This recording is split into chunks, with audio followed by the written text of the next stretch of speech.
అందరికీ నమస్తే. బీఆర్ఎస్ అధినేత, ప్రధాన ప్రతిపక్ష నేత కేసీఆర్ అసెంబ్లీకి రావడం కొంత ఆసక్తికరంగా కనిపించింది. ఎందుకంటే ప్రతిపక్ష నేతగా, ప్రతిపక్ష పాత్రలో ప్రతిపక్ష నేతగా ఆ హోదాలో ఇప్పటిదాకా అసెంబ్లీకి అటెండ్ కాలేదు. బట్ ఈరోజు చాలా గ్రాండ్గా కనిపించింది. ఎందుకంటే మనకు లాస్ట్ అసెంబ్లీ సెషన్, ఆ సెషన్ అప్పుడు ఆయన కాలు బాగాలేదు, కాలు ఫ్రాక్చర్ అయింది కాబట్టి అప్పుడు రాలేకపోయినరు. తర్వాత మళ్ళీ ఇప్పుడు సెషన్ స్టార్ట్ అవుతుంది. రోజు రేవంత్ రెడ్డి రండి రండి, మీరు ఎందుకు రారు, రావాలి మీరు, ప్రతిసారి కేసీఆర్ లేకపోయినా సభలో కేసీఆర్ గురించే రోజు ప్రస్తావిస్తూ ఉన్నారు. అసలు సబ్జెక్ట్ అంతా పక్కన పెట్టి కేవలం కేసీఆర్ రాకపోయినే రేవంత్ రెడ్డి ప్రతిరోజు మాట్లాడుతున్నారు. బట్ ఈరోజు చాలా ఇంట్రెస్టింగ్గా బడ్జెట్ దాదాపు గంటన్నర సేపు బట్టి విక్రమార్క గారు అసెంబ్లీలో బడ్జెట్ చదివినరు. బడ్జెట్ చదివినంతసేపు గంటన్నర సేపు ఆయన బీఆర్ఎస్ నేతలకు అసెంబ్లీలో ఎక్కడైతే కేటాయించినారో ఆ కుర్చీలో ఫ్రంట్ సీట్లో కూర్చున్నారు కేసీఆర్. నేను మీకు చూపిస్తాను స్టార్టింగ్ నుంచి, ఇంట్లో నుంచి ఏం జరిగిందో. ఇది ఇంటి నుంచి బయలుదేరిండ్రు. ఎప్పుడంటే 12 గంటలకు అసెంబ్లీ, ఆల్మోస్ట్ 11:30కి బయలుదేరిండ్రు. ఆయనతో పాటు ఎమ్మెల్యేలు కూడా ఉన్నారు. పల్లా రాజేశ్వరి గారు ఉన్నారు, జూబ్లీహిల్స్ ఎమ్మెల్యే బాల్క సుమన్ కనిపిస్తున్నారు. ఇది ఇంటికా నుంచి నంది హిల్స్ నుంచి బయలుదేరిన వీడియో ఇది.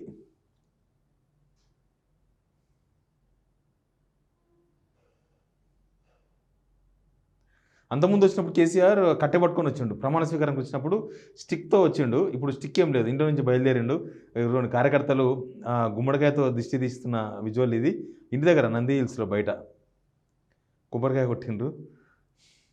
అంటే ఫస్ట్ టైం అసెంబ్లీకి వస్తున్నారు కాబట్టి బహుశా కార్యకర్తల ఉత్సాహం ఉండొచ్చు. ఇది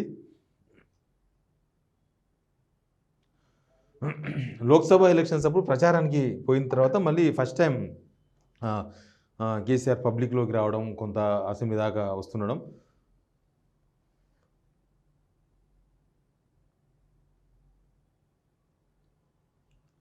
వాళ్ళ ఇంటి ముందు 20 ఫీట్ గల్లీ, అది 20 ఫీటే ఉంటుంది అనుకుంటా నాకు తెలిసి నంది హిల్స్లో. 20 ఫీట్ గల్లీలో ఇదంతా ఇబ్బందికరంగా ఉంటుంది. అక్కడి నుంచి వస్తున్నారు. రైట్, నెక్స్ట్ ఆయన అసెంబ్లీలోకి అడుగు పెట్టారు. అసెంబ్లీలో తలసాని శ్రీనివాసరావు గారు బొకే ఇస్తున్నారు, గంగుల కమలాకర్ గారు ఉన్నారు, పాడి కౌశిక్ రెడ్డి, వీళ్ళంతా ఉన్నారు. అసెంబ్లీ లోపలికి ఎంట్రీ అవుతున్న విజువల్ ఇది. అసెంబ్లీ లోపలికి స్టెప్స్తో పోతున్నారు. అంతకుముందు అయితే ఆ స్టెప్స్ ఎక్కడికి స్టిక్ పట్టుకొని వస్తుండే. నేను ఆ రోజు కవరేజ్ కూడా పోయినా. ఎందుకంటే కేసీఆర్ ప్రతిపక్ష నేతగా ఎప్పుడు వచ్చినట్టే 2004 ముందు ప్రతిపక్ష నేతగా వచ్చిరట. 2004 ముందు అప్పుడు నేను కూడా మీడియాలో లేను. 2004 తర్వాత ప్రతిపక్ష నేతగా ఫస్ట్ టైం 20 ఇయర్స్ తర్వాత ప్రతిపక్ష నేతగా అసెంబ్లీ లాబీలో లోపల ఆయనకి ఇక్కడ ఛాంబర్ ఇస్తారు. యాక్చువల్గా ఇది ఎమ్మెల్యేలు ప్రతిపక్ష నేతలు వచ్చే లాబీ, ఇది అవతల పక్క అధికార పార్టీ మంత్రులు వచ్చే లాబీ ఉంటుంది. అక్కడి నుంచి వచ్చినాక ఇది ఆయన రూమ్. నిజానికి ప్రతిపక్ష నేతకి ఇచ్చే రూమ్ కాదు ఇది. ప్రధాన ప్రతిపక్ష నేతకి ఎప్పటి నుంచో, అంతకుముందు చంద్రబాబు నాయుడు గారు అంటే ఉమ్మడి ఆంధ్రప్రదేశ్లో ఉన్నప్పటి నుంచి చూస్తే ఇది రూమ్. అక్కడ నుంచి ఈ రూమ్ కాదు, పక్కన వేరే రూమ్ ఉంటుంది, అసెంబ్లీకి ఇన్నర్ లాబీలో ఉంటుంది. అంతకుముందు జానారెడ్డి గారికి ఫస్ట్ గవర్నమెంట్లో, బీఆర్ఎస్ గవర్నమెంట్లో అదే ఇచ్చిండ్రు. సెకండ్ గవర్నమెంట్లో కూడా ప్రధాన ప్రతిపక్ష నేత అప్పుడు బట్టి విక్రమార్క గారు కూడా ఆ రూమ్ ఇచ్చిర్రు. బట్ ఈసారి ఆ రూమ్ ఇవ్వలేదు, జస్ట్ ఎమ్మెల్యేల రూమ్ ఇది, ఎమ్మెల్యేలు కూర్చునే రూమ్ ఇది.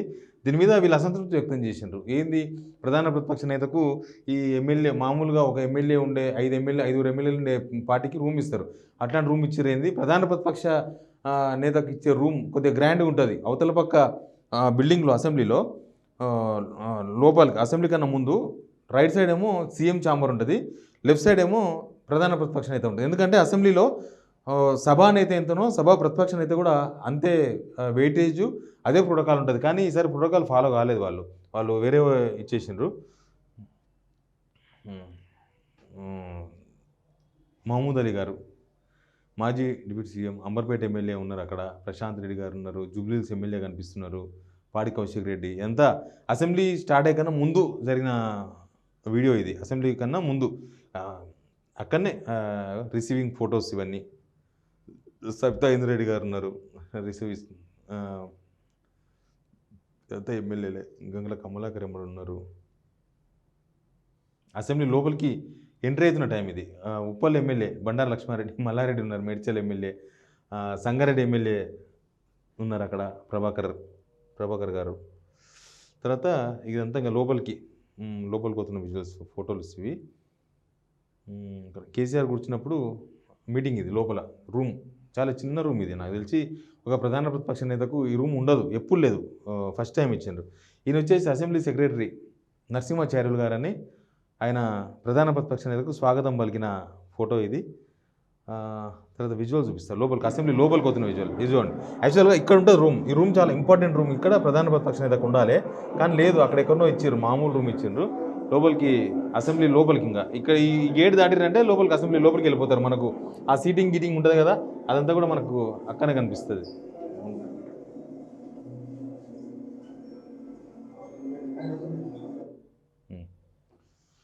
తర్వాత ఏం జరిగిందంటే అసెంబ్లీ సమావేశాలు దాదాపు గంటన్నర సేపు బట్టి విక్రమార్క గారు ఫైనాన్స్ మినిస్టర్ హోదాలో బడ్జెట్ చదివినారు.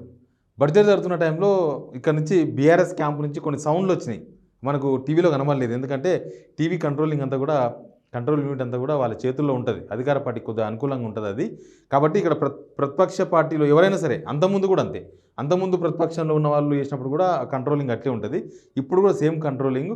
కాకపోతే ఇంకా కొంత డిఫరెంట్గా కనిపించింది. ఏంది డిఫరెంట్ అంటే, కేసీఆర్ రాక అసెంబ్లీకి వచ్చారు, లేకపోతే కేసీఆర్ కొద్దిగా వచ్చిరంటే కొద్దిగా ఇంపార్టెన్స్ కూడా ఉంటుంది కదా, కానీ కెమెరాలు ఉంటాయి, ప్రధాన ప్రతిపక్ష వైపు కెమెరా ఉంటుంది, సెంటర్ మొత్తం కెమెరా, వెనక నుంచి కెమెరా, రేవంత్ రెడ్డి గారికి సపరేట్ కెమెరా, బట్టి విక్రమార్క గారికి సపరేట్ కెమెరా, స్పీకర్కి అట్లా చాలా కెమెరాలు ఉంటాయి లోపల. వాళ్ళు ఇష్టం వచ్చింది చూపించవచ్చు, వాళ్ళు ఫ్రేమ్ ఏ ఫ్రేమ్ చూపించాలంటే ఆ ఫ్రేమ్ చూపించవచ్చు. బట్ ఎందుకో ఆ గంటన్నర సేపట్లో ఇట్లాంటి ఫ్రేములు చూపించారు. ఇంకో ఇది ఇట్లాంటి ఎక్కువసేపు బట్టి విక్రమార్క గారి మీదే ఉంటుంది, గంటన్నరలో దాదాపు 1:10 నిమిషాలు ఆయన ఫేస్ మీదే ఉండొచ్చు, ఎందుకంటే ఆయన బడ్జెట్ అవుతుంది కాబట్టి. మధ్యలో రేవంత్ రెడ్డి గారిని ఫైనాన్స్ మినిస్టర్ కలిపి చూపిస్తున్నారు, మధ్యలో మినిస్టర్స్ కొన్ని ఫోటోస్ చూపిస్తున్నాను నేను. ఇది ఒకటే ఫోటో, కేసీఆర్ చూపించింది కేవలం 3 సెకండ్లో 4 సెకండ్లో ఉంది. ఆ వీడియో ఒకటి నేను ఆ వీడియోలోకి వెళ్ళి ఈ ఫోటో కట్ చేసి పెట్టినాను నేను. దానిలోకి వెళ్ళి మొత్తం ఆ గంటన్నర బడ్జెట్ సమావేశాల్లో 5-6 సార్లు రేవంత్ రెడ్డి గారిని చూపించిండ్రు, 5-6 సార్లు కాదు, ఇంకా ఎక్కువనే చూపించిండ్రు. తర్వాత లేకపోతే చాలా దూరంకి వెళ్ళి చూపిస్తారు, ఎవరు గుర్తుపట్టకుండా చూపిస్తారు ఎందుకో మరి. ఇంకో ఇదొకటి చాలా దూరంకి వెళ్ళి ఎవరు గుర్తుపట్టాలి, వెనక నుంచి ఇది. దీనిలో ఇక్కడ కేసీఆర్ ఉన్నారు, ఇక్కడ రేవంత్ రెడ్డి గారు ఉన్నారు. మరి ఇంకా సైకిల్ జరిగినవో ఏమైనా తెలియదు, కానీ అసలు ఏం చూపించలే. ఎంతసేపటికి కెమెరా ఇక్కడనే చూపిస్తుంది, బట్టి విక్రమార్క గారు ఇక్కడ నిలబడి మాట్లాడుతున్నారు కదా, ఇక్కడ చూపిస్తున్నారు, లేకపోతే స్పీకర్ చూపిస్తున్నారు, లేకపోతే రేవంత్ రెడ్డి గారిని చూపిస్తున్నారు, లేకపోతే వీళ్ళిద్దరు కలిపి చూపిస్తున్నారు. ఇక్కడ ఒక్కసారి చూపించారు, ఆ ఫోటోనే మీకు చూపించింది. కేసీఆర్ సభలో ఉన్న సంగతి బహుశా జనాలకు తెలియవద్దని అనుకున్నారేమో, ఎందుకంటే ఆయన్ని పిలిచిండ్రు, మరి రండి రావాలి, మీరు రావాలి, ఎందుకు రారు అన్నారు. వచ్చినప్పుడు మాత్రం ఎందుకో చూపించలేదు. ఇక్కడ బీఆర్ఎస్ ఎమ్మెల్యేలు ఉన్నారు, ఇక్కడ ముందు సీట్లో కూర్చున్నారు.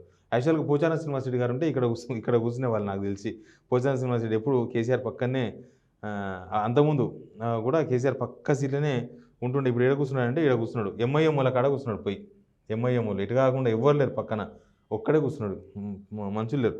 తర్వాత బీఆర్ఎస్ చెప్పిన కదా, బీఆర్ఎస్ లైన్లో నుంచి కొన్ని అరుపులు వచ్చినాయి బయటికి. ఏంది అరుపులు అంటే, బట్టి విక్రమార్క మాట్లాడుతున్నప్పుడు అక్కడ నుంచి కొంత నిరసన తెలిపినారు వాళ్ళు. ఏం నిరసన, అసలు అంతకుముందు కరెంటు లేకుండే 9.5 సంవత్సరాలు గవర్నమెంట్లో. తర్వాత మిషన్ భగీరథ ద్వారా నీళ్లు రాలేదు, మిషన్ భగీరథ ద్వారా నీళ్ళు ఇవ్వలేకపోయినరు, తెలంగాణ ప్రజలకు నీళ్ళు ఇవ్వలే ఇల్లులకు. మిషన్ భగీరథ అనే పేరుతో గత ప్రభుత్వం అంతా అబద్ధాలు చెప్పింది. ఇట్లాంటి కామెంట్స్ చేస్తున్నప్పుడు బట్టి విక్రమార్క గారు చదువుతున్నప్పుడు యువతల పక్క నుంచి బీఆర్ఎస్ క్యాంపు నుంచి ఎమ్మెల్యేలు ఆ అరుపులు వినిపించినాయి.